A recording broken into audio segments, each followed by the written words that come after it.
Ahorita no es buen momento, suegro, dijo mi yerno. Y era mi casa. Empujé la puerta con la palma abierta. No toqué el timbre. No anuncié mi llegada. Era mi casa y no necesitaba permiso de nadie para entrar en ella. La música se detuvo a medias. Más de 30 personas me miraron desde el salón. Las conversaciones fueron apagándose poco a poco, hasta que el único sonido que quedó fue el de mis pasos sobre la cantera. Olía a comida cara y a perfume ajeno. Mis mesas, mis sillas, mis cuadros en las paredes, todo dispuesto para una fiesta que nadie me pidió autorización de hacer. Damián Escobedo apareció desde el fondo del salón. Caminaba rápido, con la expresión rígida y los ojos encendidos. Llevaba un traje azul marino que debió costar más de lo que yo gasto en 3 meses de despensa. «¿Qué estás haciendo aquí?», me dijo en voz baja, con esa calma peligrosa de los hombres que no quieren hacer escándalo frente a sus invitados. Metí la mano al bolsillo interior de mi saco. Saqué el sobre Manila que había recogido esa misma tarde en el despacho del licenciado Arredondo. Lo abrí sin prisa. Saqué las escrituras y las sostuve frente a la cara de mi yerno. «Vine a cerrar mi casa», dije. Su cara cambió. «Damián». Escuché la voz de Verónica desde algún lugar detrás de él. Pero ya era tarde para detener lo que había empezado 3 horas antes, cuando me cerraron esta misma puerta en la cara. Antes de continuar, suscríbanse al canal y díganos en los comentarios desde dónde nos están escuchando. Me llamo Gilberto Fuentes Mora. Tengo 72 años y hasta esa noche creí que había construido algo sólido. Una familia, 2 propiedades, un apellido sin deudas. Me equivoqué en las 3. Nací en Zapotlán el Grande, en el sur de Jalisco, hijo de un albañil que nunca tuvo más que sus herramientas y su palabra. Aprendí de él que las cosas que valen se levantan con las manos, no se heredan ni se piden prestadas. Con ese principio crucé a Guadalajara a los 18 años, con 2 mudas de ropa y 500 pesos en el bolsillo. Recuerdo el calor seco que golpeaba el pavimento cuando bajé del camión en la central de autobuses y la sensación de que esa ciudad enorme no le debía nada a nadie.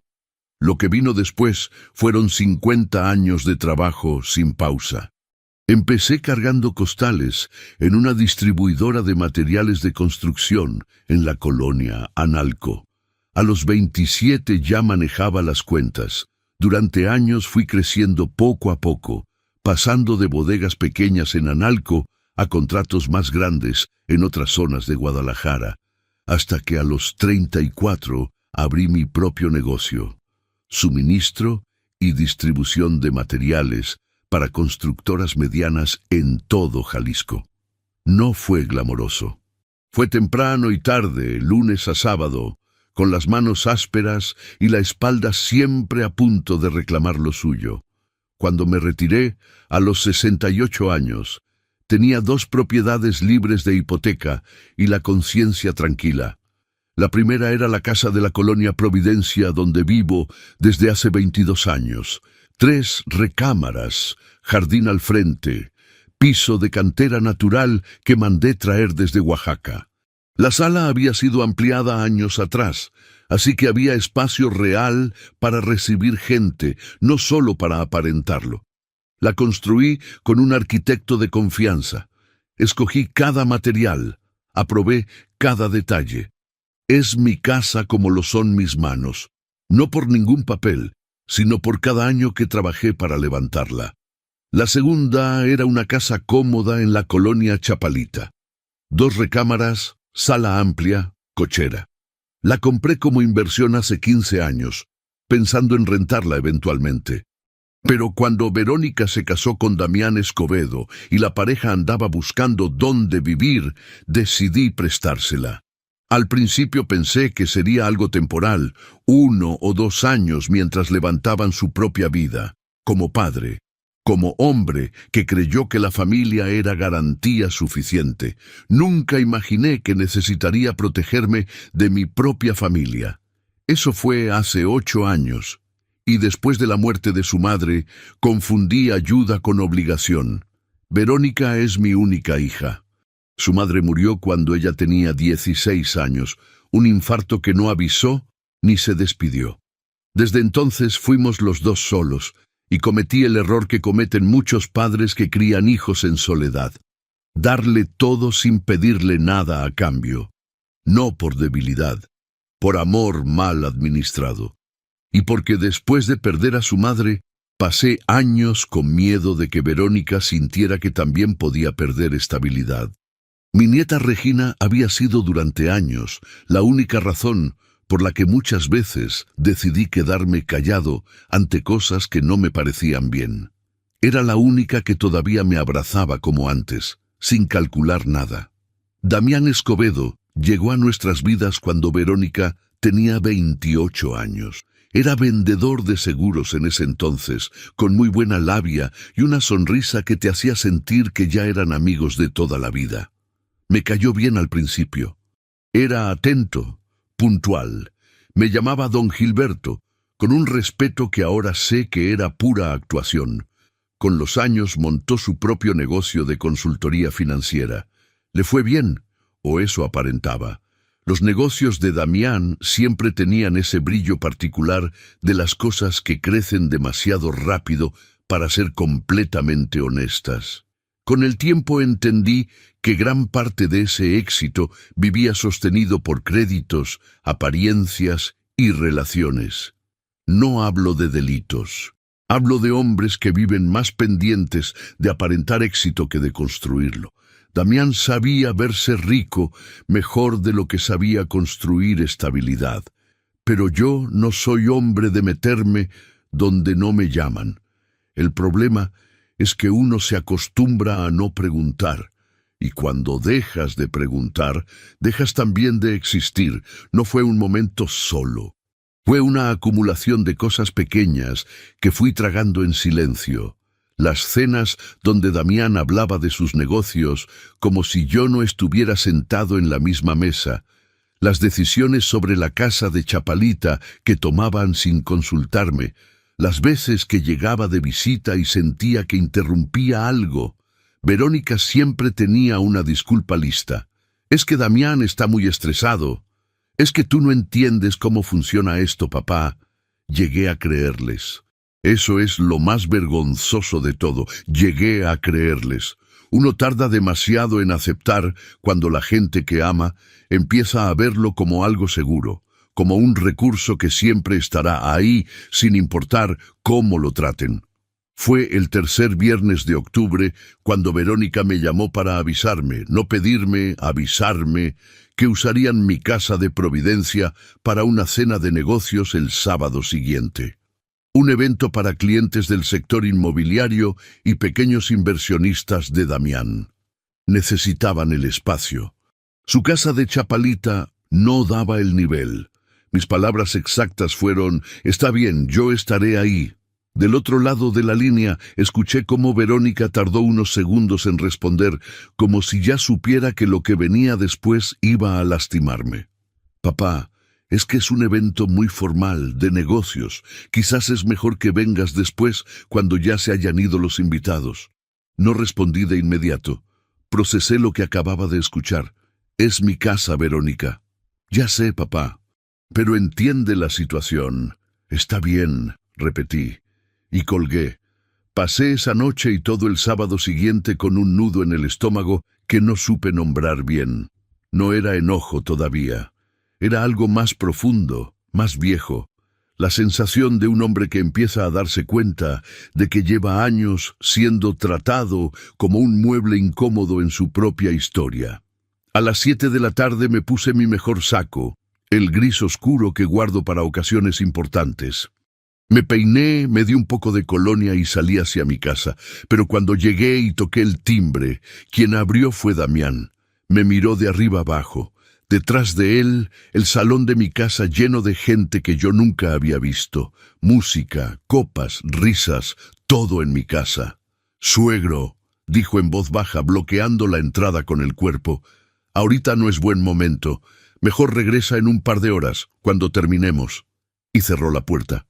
Me quedé parado en el escalón de mi propia casa, con el sonido de la música filtrándose por las ventanas como una burla. Un hombre parado en la calle, frente a su propia puerta cerrada. Pero lo que Damián no calculó fue lo que yo haría a continuación. Caminé hasta mi camioneta sin voltear. No quería que nadie desde las ventanas me viera dudar. Así que caminé derecho, abrí la puerta, me senté detrás del volante y arranqué el motor. No supe a dónde iba. Manejé sin rumbo fijo, cruzando hacia López Mateos, con el tráfico lento del sábado por la noche, con las manos apretadas en el volante y la cabeza llena de un ruido sordo que no era exactamente enojo. Era algo más difícil de nombrar, algo que se instala en el pecho de un hombre cuando descubre que lleva años siendo el último en enterarse de lo que pasa en su propia vida. Me detuve en una gasolinera a unas 10 cuadras de la casa. Apagué el motor y me quedé ahí sentado, con el sonido del tráfico afuera y el silencio adentro. En el espejo retrovisor vi mi propio rostro, el cabello blanco bien peinado, el saco gris que me puse pensando que iba a entrar a mi casa como cualquier noche normal. Pensé en mi padre. Don Gumaro Fuentes nunca tuvo una propiedad a su nombre. Murió rentando un cuarto en Zapotlán, con sus herramientas ordenadas contra la pared y la dignidad intacta. Cuando yo era niño y alguien nos faltaba al respeto, él no gritaba, no amenazaba, se quedaba callado un momento, como cargando algo pesado, y luego decía lo mismo siempre: el que se deja, se queda. Esa voz seguía siendo la más clara dentro de mi cabeza. Saqué el teléfono. Busqué el nombre del licenciado Arredondo en mis contactos. Era sábado por la noche y probablemente estaba cenando con su familia, pero lo marqué de todas formas. Contestó después de varios tonos, con voz cansada. «Don Gilberto, qué sorpresa, ¿está bien? Necesito hacerle una pregunta rápida, licenciado. ¿Tengo alguna restricción legal para ingresar a una propiedad registrada exclusivamente a mi nombre, aunque haya personas viviendo ahí con mi permiso, siempre que no exista una orden judicial que limite mi acceso?» Un silencio breve. «No, ninguna. Usted tiene pleno derecho de acceso en todo momento a cualquier inmueble del que sea titular. ¿Pasó algo?» «Nada que no pueda resolver yo mismo». «Gracias, licenciado». Colgué. Guardé el teléfono en el bolsillo del saco. Respiré profundo una vez y arranqué la camioneta. En el camino de regreso, pensé en Damián Escobedo parado en la puerta de mi casa, en esa voz baja y controlada que usó para decirme que no era buen momento. Pensé en los 8 años que llevaba esa pareja viviendo en mi propiedad de Chapalita sin pagar renta. Pensé en las veces que llegué a visitarlos y Verónica abría la puerta con cara de sorpresa, como si mi presencia fuera un inconveniente que no habían contemplado. Pensé en todas las cenas, los cumpleaños, las navidades donde Damián ocupaba la cabecera de mi mesa como si fuera suya por derecho natural. Y pensé en ese escalón, en mí parado en ese escalón como un extraño. Había una carpeta de documentos en el asiento del copiloto. La había recogido esa tarde en el despacho del licenciado Arredondo, sin saber exactamente para qué la iba a necesitar. Documentos que esa noche pesaban más que cualquier excusa. Cuando doblé la esquina de mi calle, vi los autos estacionados en doble fila frente a mi casa. Autos nuevos, costosos, de esos que tienen más tecnología que criterio. Desde la banqueta se escuchaba la música y las voces de conversaciones que no me pertenecían. Estacioné a media cuadra. Me quedé un momento con las manos en el volante, mirando las ventanas iluminadas de mi propia casa. Detrás de ese vidrio estaban mis muebles, mi cantera, mis cuadros. El sillón que compré con la primera ganancia seria que tuve a los 36 años. El reloj de pared que perteneció a mi padre y que colgué yo mismo con un clavo que elegí porque era del grosor exacto para ese muro. Todo eso, prestado a gente que ya no recordaba a quién le debía el techo. Agarré los documentos. Me abotoné el saco. Bajé de la camioneta. Caminé por la banqueta sin apurarme. Saludé con la cabeza al señor Bernal, que me conoce desde hace 15 años, y me miró con una expresión de confusión discreta, como preguntándose qué hacía yo llegando a mi propia casa a esa hora desde la calle. Subí el escalón. No toqué el timbre.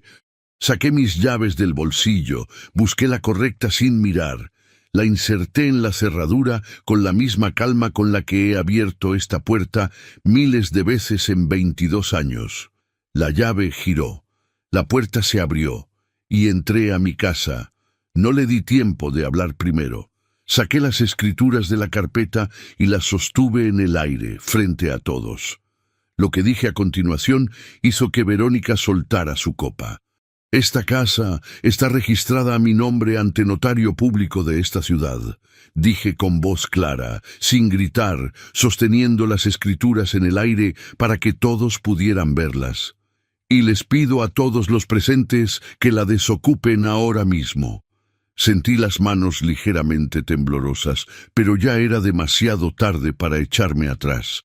El silencio que siguió fue de esos que pesan. Una mujer de vestido rojo bajó su copa lentamente. Un hombre de traje oscuro intercambió una mirada incómoda con el de al lado. Los meseros dejaron de moverse por unos segundos, sin saber si seguir trabajando o salir discretamente. Damián se plantó frente a mí.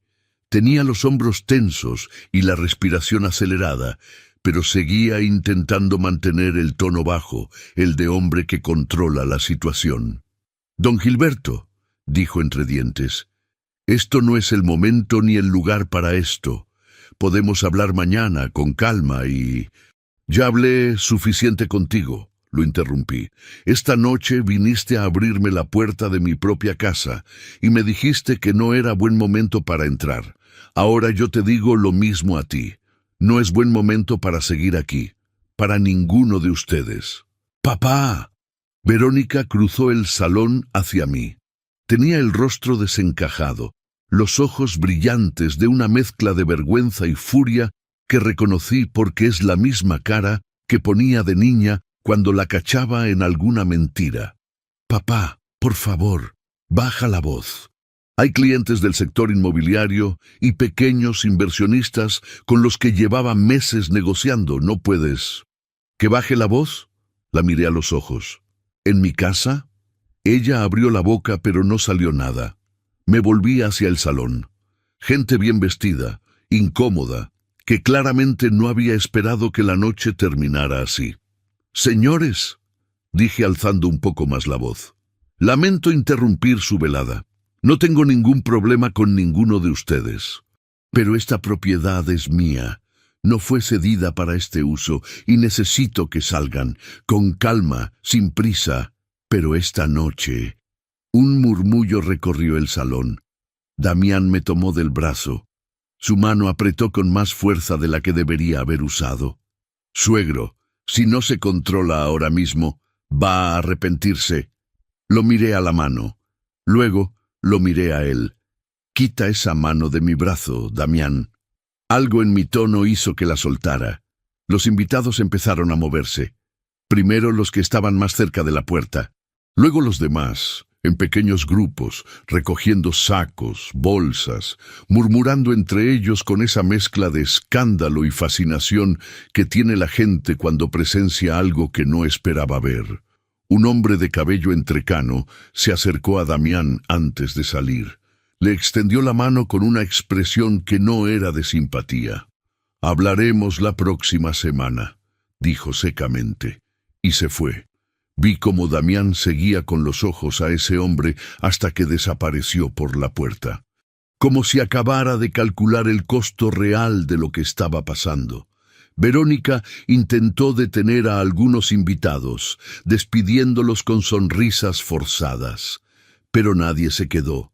En 15 minutos, el salón de mi casa estaba vacío, excepto por los meseros que recogían sus cosas para irse, Damián parado en medio de la sala, y Verónica junto a la chimenea con los brazos cruzados y los ojos llenos de lágrimas que todavía no habían decidido si caer.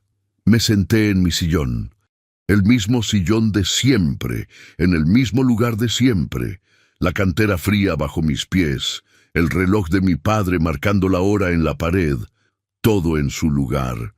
Damián tardó un momento en hablar. Cuando lo hizo, ya no intentaba bajar la voz. ¿Sabe lo que acaba de hacer? ¿Tiene idea del daño que me causó esta noche? Esos eran socios potenciales, inversionistas del sector inmobiliario, gente con la que llevaba meses construyendo una relación. Debiste haber construido también una relación conmigo, respondí sin levantar la vista, antes de usar mi casa. Le avisamos con una semana de anticipación. Avisar no es pedir permiso. Es lo mismo. No lo es. Lo miré fijamente. Pedirme permiso implica aceptar que puedo decir que no. Avisarme implica que ya decidieron por mí. Esta noche los dos aprendieron cómo se siente que decidan por uno. Verónica soltó un sollozo que cortó el silencio del salón. Se limpió los ojos con el dorso de la mano, un gesto que me recordó tanto a su madre que por un segundo sentí que algo se aflojaba en mi pecho. Pero solo por un segundo. «Papá», dijo con voz rota, «¿por qué haces esto? ¿Por qué nos humillas así?» «Yo no los humillé», respondí con calma.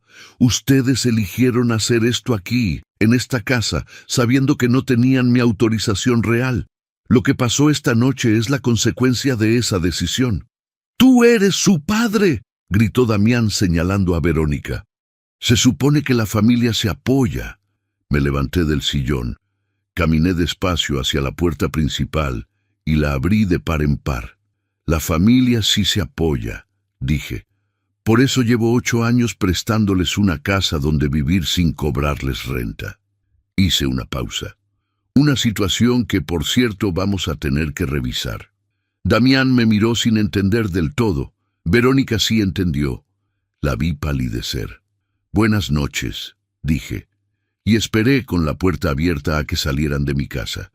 Lo que ninguno de los dos sabía era que esa noche, mientras ellos dormían creyendo que todo había sido un arranque de un viejo terco, yo ya había tomado la decisión que cambiaría todo lo que vendría después. Me quedé solo en el salón.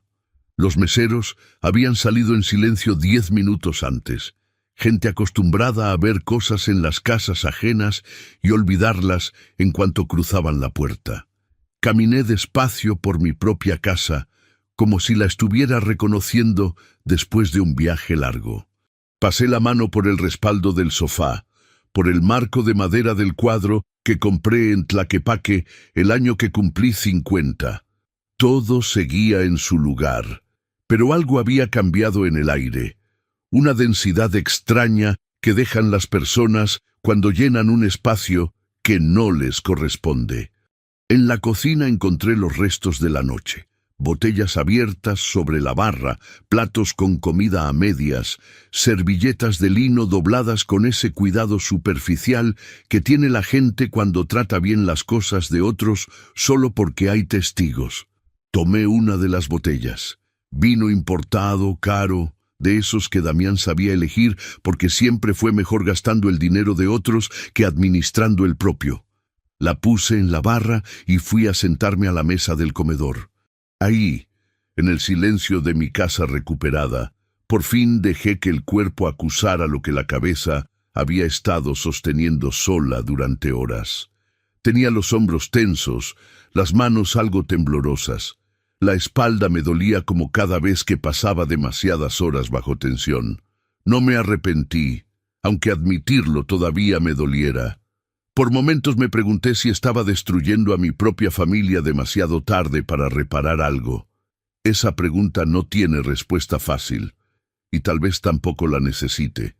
Lo que sí hice fue pensar, con la calma que regresa cuando ya pasó lo urgente y empieza lo importante. Damián no iba a quedarse quieto. Lo conocía suficiente para saber que el hombre que yo había dejado salir por esa puerta esta noche no era el mismo que aparecería mañana por la mañana. Esta noche había sido humillado frente a sus socios. Eso no se digiere fácil. Eso fermenta. Y Verónica, mi hija, pensar en ella me costaba más que pensar en él.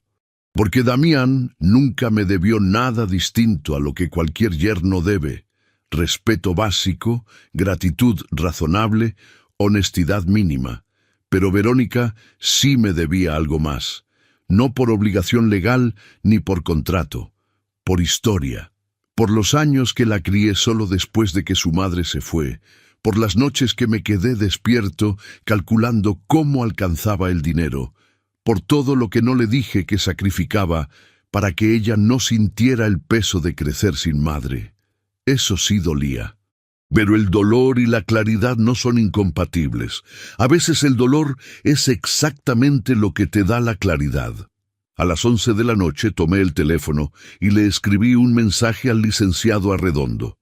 Sabía que lo leería hasta el día siguiente, pero necesitaba que quedara registrado el momento en que tomé la decisión. Licenciado, necesito verlo el lunes a primera hora. Quiero iniciar el proceso de recuperación del inmueble de Chapalita. Le explico en persona. Puse el teléfono sobre la mesa y me quedé mirando el reloj de mi padre en la pared. Una casa cómoda en Chapalita, 2 recámaras, sala amplia, cochera, 15 años desde que la compré, 8 años desde que se los presté, sin pagar renta durante 8 años, ni una sola vez que me preguntaran si necesitaba algo. Una propiedad valuada en más de 4 millones de pesos mexicanos, habitada por 2 personas que esta noche me habían cerrado la puerta en la cara. El lunes, a las 8:30, estaba en el despacho del licenciado Arredondo. Es un hombre meticuloso, de esos que escuchan hasta el final antes de decir una sola palabra. Lo conozco desde hace 12 años, cuando me ayudó con los contratos de mi negocio. Nunca le he pedido algo que no estuviera dentro de la ley, y él nunca me ha dado un consejo que no estuviera dentro de la realidad. Me escuchó sin interrumpir. Cuando terminé, se quitó los lentes, los limpió despacio con un paño y me miró. ¿Tiene algún contrato de comodato firmado? No, admití. Fue un acuerdo de palabra. Asintió despacio, como quien ya había calculado eso antes de preguntar. Eso complica las cosas, pero no las hace imposibles. Si no hay contrato escrito, técnicamente estamos ante una ocupación tolerada por el propietario. Eso significa que usted tiene derecho a solicitar la desocupación, pero necesitamos seguir el procedimiento correcto para que no haya argumentos que ellos puedan usar en su contra. ¿Cuánto tiempo toma? Si cooperan y salen voluntariamente, 2 o 3 meses. Si se niegan y hay que ir a juicio, podría ser más. Pero hay algo que trabaja a su favor, don Gilberto. La escritura está limpia, a su nombre, sin ningún gravamen ni cesión de derechos. Ellos no tienen nada firmado, nada. Esa palabra se instaló en mi pecho como una piedra caliente. Nada. 8 años viviendo en mi propiedad y legalmente no tenían nada. Proceda, le dije. El licenciado Arredondo tomó su pluma y empezó a escribir en su libreta con esa letra pequeña y precisa que tienen los hombres que entienden que las palabras, cuando quedan en papel, pesan diferente que cuando flotan en el aire. Mientras él escribía, yo pensé en Damián, en su traje azul marino, en su voz controlada, en la forma en que me tomó del brazo creyendo que podía moverme como se mueve un mueble. No sabía lo que venía. Y por primera vez en muchos años tuve la sensación clara de que Damián no iba a aceptar perder en silencio. La notificación llegó un miércoles por la tarde. El licenciado Arredondo me explicó el procedimiento. Una notificación formal entregada por un actuario, informando al ocupante que el propietario solicita la desocupación voluntaria del inmueble en un plazo de 30 días. Sin insultos, sin amenazas, sin drama. Solo papel, sello y firma. Simple en teoría. Lo que nunca es simple es lo que pasa después. Me enteré de que la notificación había sido entregada ese mismo miércoles porque Verónica me llamó 40 minutos más tarde. No para hablar, para gritar. ¿Qué es esto, papá? Un actuario en mi casa. Mis vecinos viéndome recibir un papel como si fuera una delincuente. Me quedé sentado en mi sillón, con el teléfono en la oreja, escuchando. Tenemos una hija. ¿O ya se te olvidó que tienes una nieta? ¿A dónde quieres que vayamos? Regina pasa la mayor parte del año en el internado de Morelia, respondí con calma. Tú misma me lo dijiste cuando la inscribieron. Un silencio breve. Había usado su propio argumento antes de que terminara de construirlo. Eso no importa. Es nuestra casa, papá. No lo es, Verónica. Eso es exactamente lo que dice el papel que recibiste hoy. Colgó. Damián llamó 20 minutos después. Su tono era diferente al de Verónica. Más frío, más calculado, con esa cadencia particular de los hombres que han pasado años negociando y creen que todo en la vida tiene precio o tiene solución si se habla con suficiente control. Don Gilberto, entiendo que está molesto por lo de la cena. Fue un error de nuestra parte no haberle pedido permiso de la manera correcta. Lo acepto, pero esto que está haciendo ahora es desproporcionado. No fue un malentendido, dije. Un malentendido es cuando dos personas interpretan diferente la misma situación. Lo que pasó el sábado fue que me cerraron la puerta de mi propia casa en la cara. Eso no tiene dos interpretaciones. Si lleva esto a juicio, va a tardar años. Y al final, la relación con su hija no va a tener reparación. Lo que quiero es lo que siempre debí exigir, que se me trate con respeto. Y ya que quedó claro que eso no va a llegar solo, prefiero que llegue por la vía legal. Damián respiró profundo al otro lado del teléfono. Está cometiendo un error, don Gilberto. Ya me lo han dicho antes, respondí.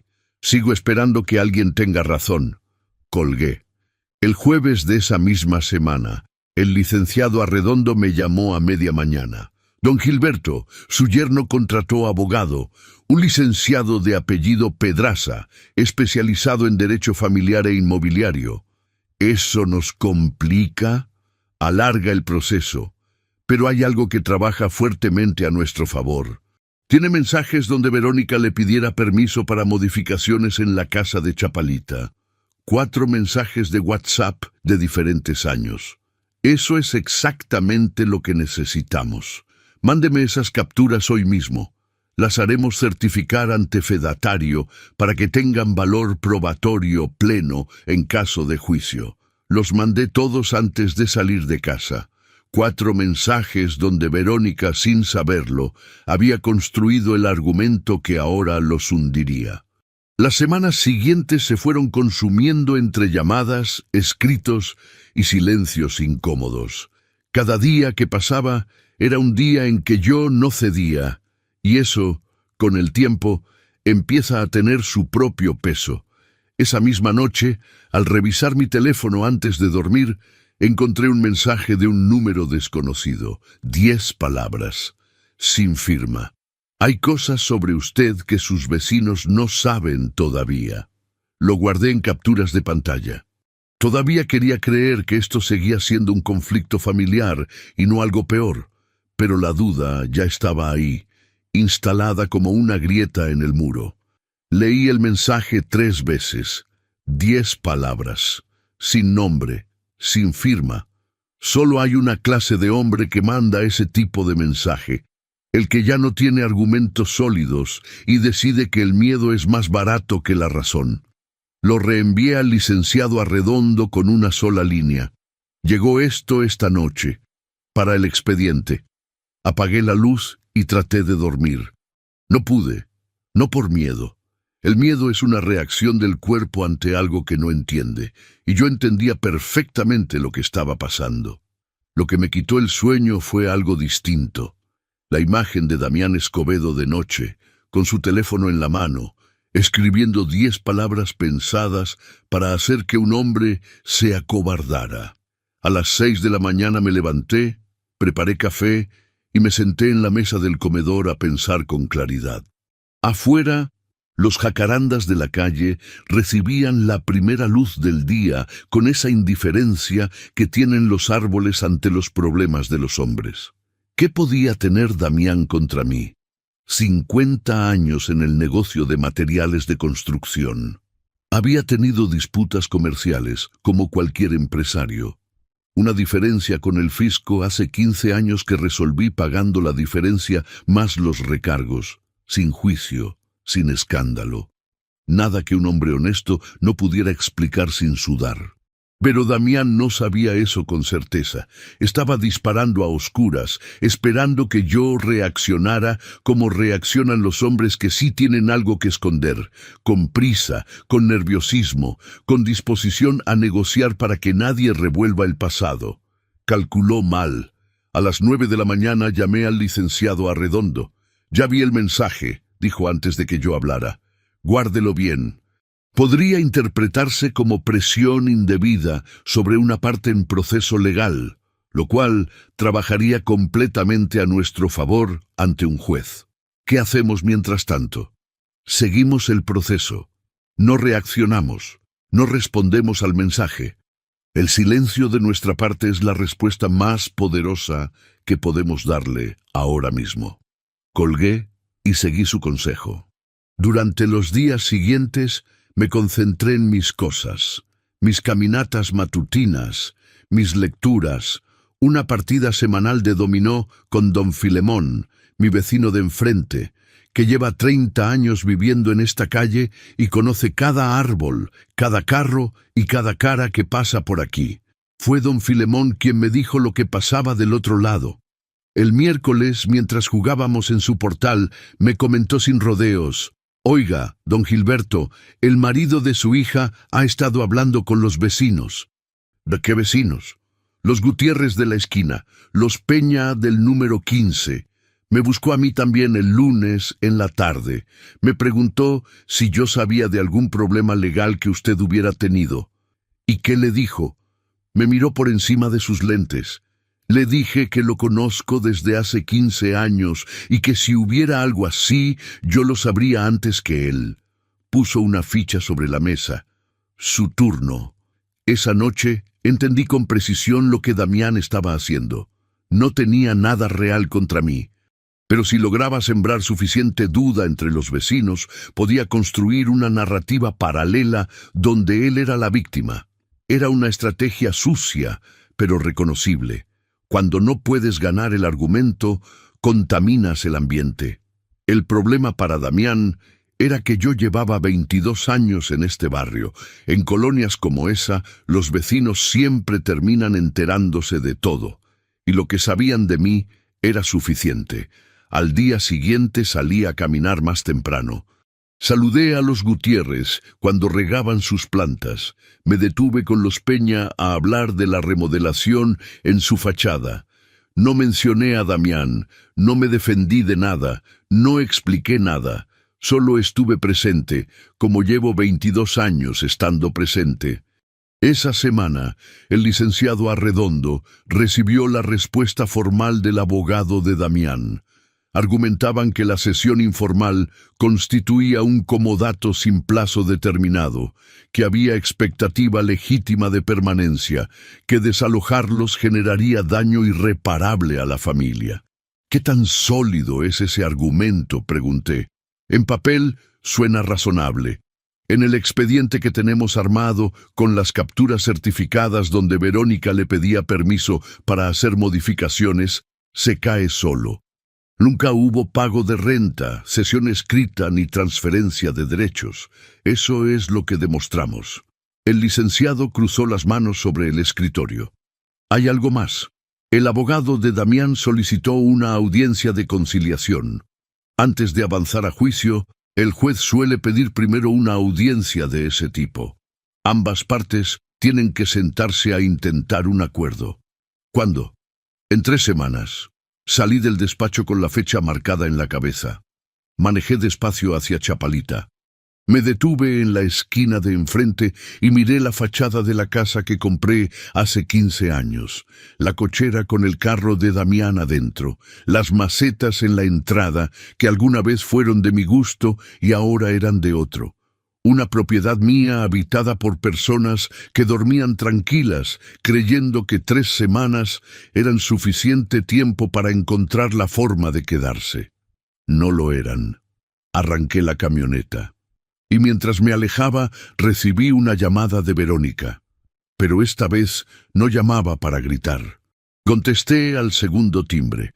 Hubo un silencio breve al otro lado, de esos que indican que la persona ya marcó el número antes de terminar de decidir qué va a decir. ¡Papá! Su voz sonaba diferente, sin el filo de la llamada anterior. Era una voz cansada, de alguien que lleva días cargando algo que pesa más de lo que calculó. Verónica, ¿puedo verte mañana? Solo tú y yo. Sin abogados, sin Damián. Tomar un café como antes. ¿Damián sabe que me estás llamando? Una pausa. No. Eso me dijo más que cualquier explicación que pudiera haber dado. Mañana a las 10, la cafetería de siempre en Chapultepec. Al día siguiente llegué 5 minutos antes. Me senté en la mesa del fondo, junto a la ventana que da a la avenida.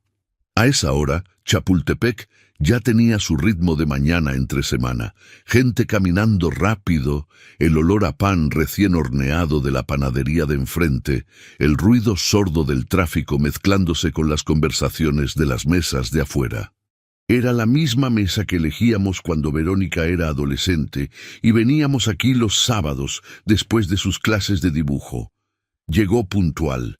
Traía el cabello suelto, sin el maquillaje cuidadoso de siempre. Se veía más joven así, o quizás solo se veía más real. Se sentó frente a mí, pidió un café solo, lo cual me llamó la atención porque nunca había tomado café solo en su vida. «¿Cómo estás?», preguntó. «Bien, ¿tú?», apretó los labios.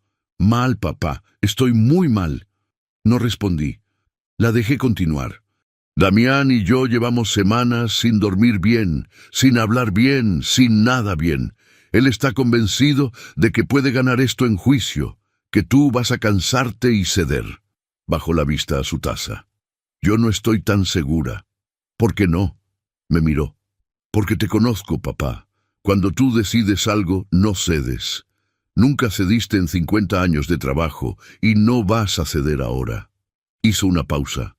«Y porque sé que tienes razón, la casa es tuya, siempre fue tuya. Nosotros nunca pagamos nada, nunca firmamos nada. Y yo lo supe siempre y nunca dije nada, porque era más cómodo no decirlo». El ruido de la cafetería siguió a nuestro alrededor. Pero entre nosotros había un silencio particular, del tipo que solo existe entre personas que tienen historia. «¿Qué quieres decirme, Verónica?», respiró profundo. «Que lo siento. Lo de la fiesta, lo de la puerta, lo de estos años en que te tratamos como si tu generosidad fuera una obligación y no un regalo». Se le quebró un poco la voz, pero no lloró. Durante semanas intenté convencer a Damián de aceptar el acuerdo. No quiso escucharme. La miré un momento. «Durante años habías aprendido a seguir el ritmo de Damián para evitar conflictos», le dije con calma. «Lo vi en ti desde antes de que lo reconocieras tú misma». Verónica apretó los labios pero no respondió. «La audiencia de conciliación es en 2 semanas», dije. «Llega con Damián dispuesto a firmar una fecha de salida voluntaria. 3 meses desde ese día para que encuentren dónde vivir, sin juicio, sin más abogados, sin más mensajes intimidatorios de números desconocidos». Sus ojos se abrieron ligeramente. «¿Qué mensajes? Pregúntale a tu marido». Palideció. Me dijo que no sabía, y le creí, lo cual era casi peor, porque significaba que Damián operaba en capas que ni su propia esposa podía ver del todo. Se fue 20 minutos después con el café a medias y algo pesado instalado en los ojos. Damián estaba convencido de que todavía podía doblarme. Los clientes del sector inmobiliario que estuvieron aquella noche ya habían empezado a tomar distancia. Varios habían cancelado reuniones sin dar explicaciones. Damián lo sabía, y quizás por eso seguía apostando a que yo cedería primero, porque perder el proceso legal sería menos costoso que admitir que su reputación ya tenía fisuras. La audiencia de conciliación fue un martes por la mañana. Una sala pequeña, paredes beige, una mesa larga con sillas que no combinaban con nada. El licenciado Arredondo a mi derecha, el licenciado Pedraza al otro lado, y entre ellos, Damián Escobedo con los labios tensos y la mirada fija en los documentos frente a él. Verónica llegó tarde, 5 minutos, y se sentó sin mirarme. El conciliador leyó los términos del conflicto en voz monótona. Propiedad en Chapalita. Titular registral don Gilberto Fuentes Mora. Ocupantes actuales sin contrato vigente. Solicitud de desocupación voluntaria. El licenciado Pedraza presentó su argumento, comodato sin plazo determinado, expectativa razonable de permanencia, daño familiar irreparable. El licenciado Arredondo presentó el nuestro, 4 mensajes de WhatsApp, certificados ante fedatario público, donde la ocupante solicitaba autorización al propietario para realizar modificaciones en el inmueble, reconocimiento implícito de titularidad. Nunca hubo pago de renta, cesión escrita ni transferencia de derechos. El conciliador revisó los documentos durante varios minutos antes de continuar. Pedraza intentó refutar. El conciliador lo interrumpió con delicadeza y pidió un receso de 15 minutos. Cuando regresamos, algo había cambiado en la postura de Damián. «Mi cliente está dispuesto a considerar una salida voluntaria», dijo Pedraza, «pero solicita un plazo de 6 meses». «3», respondió el licenciado Arredondo. Damián tensó los labios. Me miró directamente por primera vez en toda la audiencia, y en sus ojos vi exactamente lo que había visto la noche de la fiesta cuando entré por esa puerta. La cara de un hombre que acaba de entender que el terreno que creía suyo nunca lo fue. 4 meses, dijo su abogado. Miré al licenciado Arredondo. Él me miró a mí. Asentí una sola vez. 4 meses, confirmó el licenciado Arredondo, firmados voluntariamente ante el conciliador y con fecha definitiva de entrega del inmueble. La fecha quedó asentada oficialmente en el convenio. Y una cláusula. Si para esa fecha el inmueble no está desocupado, el proceso judicial se reactiva de manera inmediata.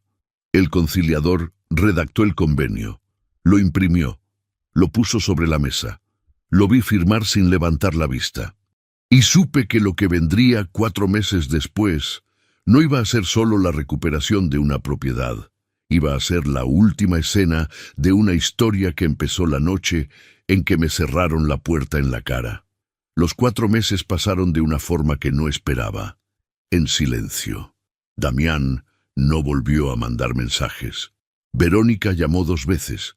Conversaciones breves sobre Regina, sobre cosas intrascendentes, con ese tono cuidadoso de quien camina sobre piso que sabe frágil. Yo respondí con la misma mesura.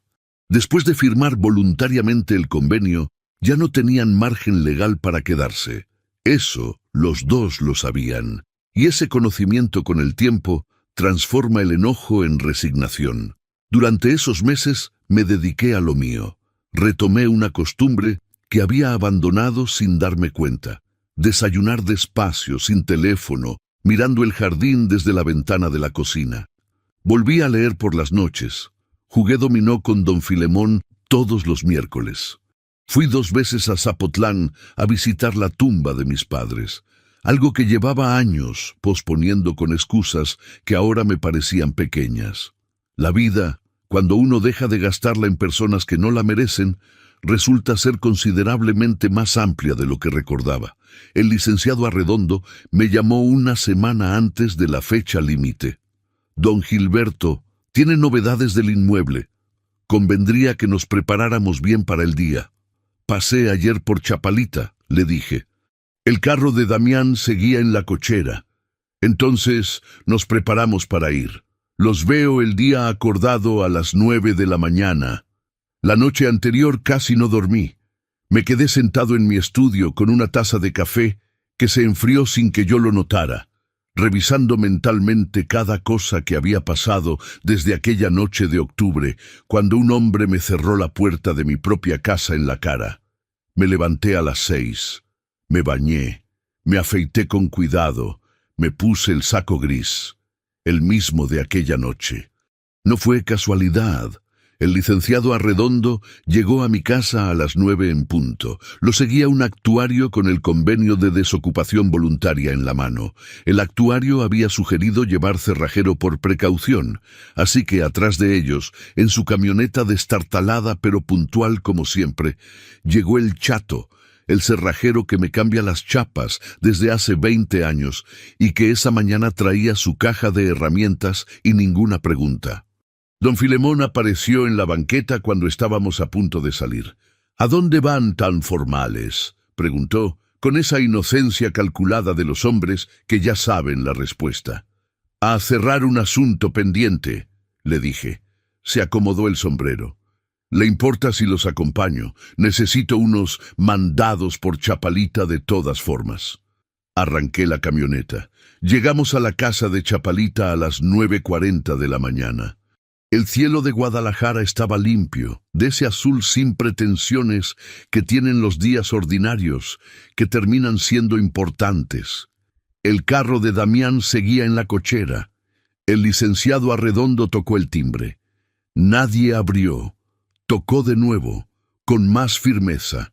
Adentro se escuchó movimiento, voces, el sonido de algo cayendo. La puerta la abrió Damián. Traía una camisa arrugada, el cabello sin peinar, los ojos de quien ha dormido poco o mal o ambas cosas. «Todavía tenemos hasta las 12», dijo. «Son las 9:40», respondió el licenciado Arredondo. «Tienen tiempo suficiente para terminar de recoger sus cosas. El actuario levantará el acta cuando el inmueble esté libre». Damián se hizo a un lado sin decir nada más. Verónica estaba en la sala, de pie junto a varias cajas apiladas. Cuando me vio entrar, algo cruzó por su rostro que no supe nombrar con exactitud. No era odio. Tampoco era la disculpa que me había dado en la cafetería. Era algo más honesto que las dos cosas. La cara de una persona que entiende, por fin y sin ambigüedad, las consecuencias reales de sus propias decisiones. «Papá», dijo en voz baja. «Verónica». No hubo más. Me quedé en la entrada mientras ellos terminaban de cargar sus cosas en el carro. En colonias como esa, los vecinos siempre terminan enterándose de todo. Los de enfrente salieron a regar sus plantas con una lentitud que no engañaba a nadie. Una señora de la casa de al lado asomó la cabeza por su portal. Don Filemón, que supuestamente tenía mandados, no se había movido de la banqueta de enfrente. Damián hizo 3 viajes al carro sin mirarme. En el último, cuando pasó a mi lado cargando una caja, murmuró sin levantar la vista: «Todo esto por una noche». No respondí en voz alta, pero pensé con absoluta claridad. No, todo esto por 8 años creyendo que mi silencio era debilidad. Verónica salió al final. Se detuvo frente a mí en la entrada. Tenía los ojos secos pero enrojecidos, de quien ya terminó de llorar antes de llegar a este momento. «Cuida a Regina», le dije. Apretó los labios, asintió, se fue. El actuario terminó el acta y me la extendió para firmar. El chato se arrodilló frente a la chapa de la puerta principal y en 4 minutos, con esa eficiencia silenciosa que lo caracteriza, cambió el cilindro por uno nuevo. Me entregó 2 llaves. Las tomé. Las sostuve un momento en la palma de mi mano. Entré a la casa. Caminé despacio por la sala, por la cocina, por el pasillo. Olía a otra vida, a decisiones que no fueron mías, a 8 años de ausencia de mi parte que yo había confundido con generosidad y que en realidad había sido simplemente descuido. El descuido de un hombre que creyó que dar sin condiciones era suficiente para garantizar el respeto. No lo es. Eso también lo aprendí. Me detuve frente a la ventana de la sala. Desde ahí se veía la calle, la banqueta, don Filemón, que en ese momento levantó la mano para saludarme sin disimulo y sin vergüenza. Levanté la mano también, pensé en mi padre, en sus herramientas ordenadas contra la pared, en esa frase que decía cuando alguien nos faltaba al respeto y que tardé toda una vida en aplicar con toda su fuerza. El que se deja, se queda. Yo no me quedé. Saqué las llaves del bolsillo, las miré una vez más y las guardé junto al corazón. Esta casa siempre fue mía. Hoy por fin volvía a hacerlo también en los hechos, y por primera vez en mucho tiempo sentí paz.